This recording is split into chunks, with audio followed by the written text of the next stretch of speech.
আর জোটক জানবেন, জোটক শুধু আপনি জানবেন জোটকটা কিন্তু যে বিবাহ হলেই, অর্থাৎ বিবাহ একটা ফ্যাক্টর, বিবাহ একটা ধরুন কি বলবো, আপনি আজকে মা বাবার সঙ্গে আছেন, ভাই বোন সকলের সঙ্গে আছেন, সকলের সঙ্গে কিন্তু আপনার একটা, আপনার চার্টের সঙ্গে আপনার সন্তানের চার্ট, আপনার চার্টের সঙ্গে আপনার স্বামীর চার্ট, আপনার চার্টের সঙ্গে আপনার পরিবারের অন্যদের চার্ট, কতটা মেলবন্ধন আছে, এটা হচ্ছে একটা বড় ফ্যাক্টর।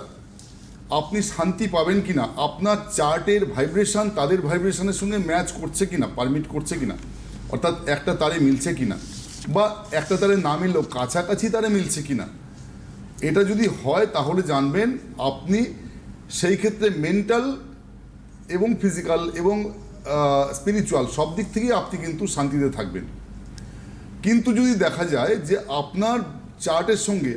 আদার চার্টগুলোর, অন্যান্য আপনার পরিবারের সকলের সঙ্গে আপনার চার্টের ঠিকঠাক মেলবন্ধন নেই, অর্থাৎ গ্রহগত একটা আনম্যাচড কন্ডিশন, এই যেমন একটা রয়েছে,